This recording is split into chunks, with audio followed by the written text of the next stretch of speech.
Chandraiah BC వర్గానికి చెందాడు కాబట్టే ఈరోజు ఈ బిల్లుని వ్యతిరేకించాడు అన్నది చాలా స్పష్టంగా ఈరోజు మనకి కనిపిస్తూ ఉంది.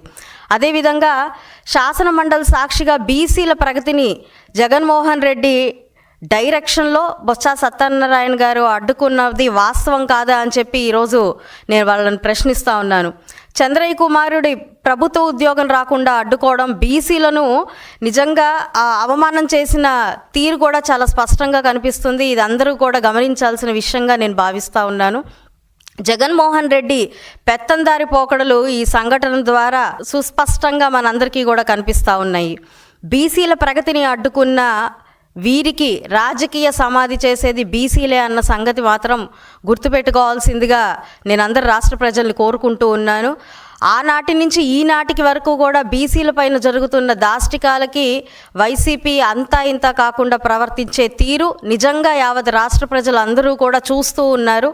మొన్నటికి మొన్న మా వడ్డెర సోదరుల మీద జరిగిన దాడులు కానివ్వండి, మరి ఒక 15 రోజుల క్రితం నాడు మా రజక సోదరుల మీద కులము జాతి పేరు పెట్టి చేస్తున్న దాడిని కానివ్వండి, ఇవన్నీ కూడా వైసీపీ అడ్డగోలు నాయకత్వానికి నాయకులకి నిదర్శనంగా కనిపిస్తున్నాయన్నీ కూడా యావత్ రాష్ట్ర ప్రజలందరూ కూడా చూస్తూనే ఉన్నారు.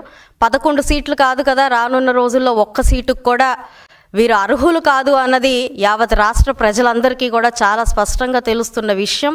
ఈరోజు అందరి ముందు తీసుకురావాలి అని నేను అనుకుంటూ ఉన్నాను.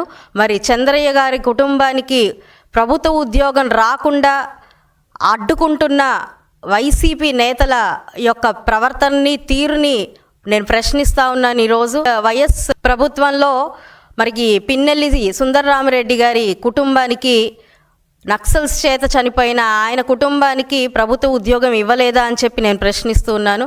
ఈరోజు వైసీపీ నాయకుల దాష్టికానికి బలైపోయిన చంద్రయ్య కుటుంబానికి, వారి కుమారుడికి ఉద్యోగం ఇవ్వడాన్ని మాత్రం అడ్డుకుంటున్న వైసీపీ నేతల యొక్క తీరుని నిజంగా బీసీ వర్గాల పట్ల వాళ్లకు ఉన్న ఈ యొక్క చిన్న చూపుని అద్దం పడుతూ ఉంది అని చెప్పి కూడా ఈ సందర్భంగా ప్రతి ఒక్కరికి చెప్పాల్సిన సందర్భం ఏర్పడింది.